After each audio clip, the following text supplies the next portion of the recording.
জামাত ইসলামের কি হারানোর কিছু আছে নাকি রে ভাই? জামাত ইসলাম কি যায় দলে যায় চাঁদা খাবে? জামাত ইসলাম ওইখান থেকে যায় ইনকাম করবে?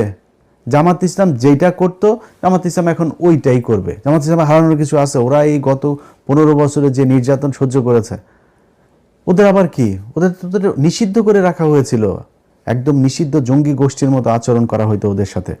সেই দলটা আজকে যেখানে এসেছে, এটা ওদের জন্য বিশাল ব্যাপার। এনাফ ওদের জন্য। ওরা কিছু হারায় নাই, এই দেশের মানুষ হারিয়েছে।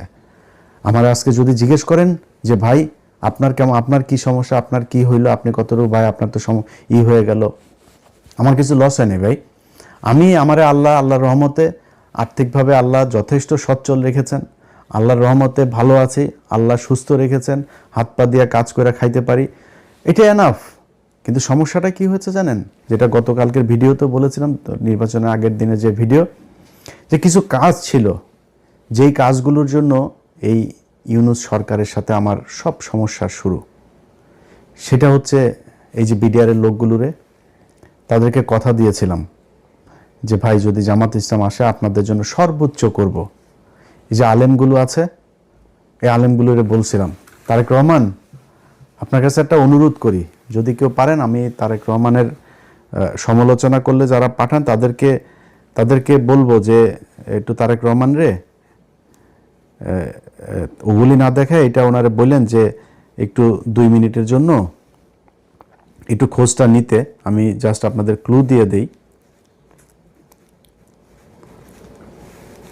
দেখেন,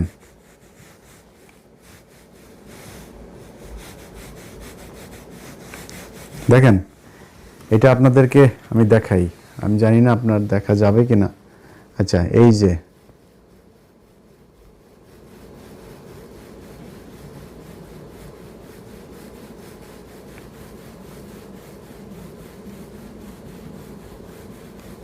দেখেন কত লম্বা জিনিস। এই জিনিসটা যেটা দেখলেন না, আরো আরো আরো আছে, আরো অনেক আছে, আরো অনেক অনেক অনেক, প্রায় 1,500 মানুষের তালিকা এখানে। এই মানুষগুলো এখনো জেলখানায় আছে। মামুনুল্লাহ খুজুর, আপনি যে আজকে এমপি হওয়ার জন্য যে তোড়জোড়টা করছেন না, আপনি এই জেলখানায় যারা আপনার পা ধুইয়া দিত, নিজের বাসা থেকে খাবার নিলে নিয়ে আপনারে দিয়ে আসতো, আপনার ভোর রাতে উজু করার জন্য যা পানি নিয়ে এসে দিত, সেই মানুষগুলো এখনো জেলখানায় আছে হুজুর। খোঁজ নেন নাই আপনারা। 1.5 বছর আপনি এই আফগানিস্তান ঘুরতে যান, জেলখানার মানুষগুলোরে ছাড়াইতে পারেন নাই। এটার নাম জেহাদও না, এটার নাম ইসলামও না, আপনারা করেন নাই। তো যে 2টা জিনিস বললাম, আমার বাংলাদেশের যত প্রভাবশালী, এটা সেনাপ্রধান হোক আর ইউনূস হোক, আসিফ নজরুল হোক, সবার সাথে আমার গ্যাঞ্জাম বেঁধেছে 2টা জিনিস নিয়ে।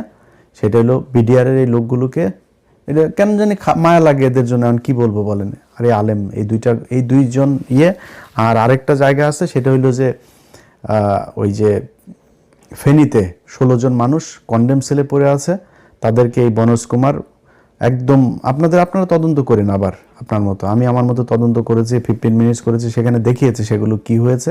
যদি পারেন ওই মানুষগুলোরে একটু ছেড়ে দিন। আর আরও কিছু জিনিস আছে, এই যে প্রথম আলোর ঘটনায় কিছু মানুষকে এখানে জেলখানায় নেওয়া হয়েছে, এই মানুষগুলোরে ছেড়ে দিন। এই মানুষগুলোর কেউ এটার সাথে জড়িত না, আমার নামে মামলা দিয়ে রাখেন। এই মানুষগুলোর এখানে তারা ফেসবুকে একটা পোস্ট করেছে, একটা পোস্ট শেয়ার করেছে, সেই কারণে তাদেরকে নিয়ে তারপরে এখন একটা করে তারপরে বিচার করার চেষ্টা করা হচ্ছে।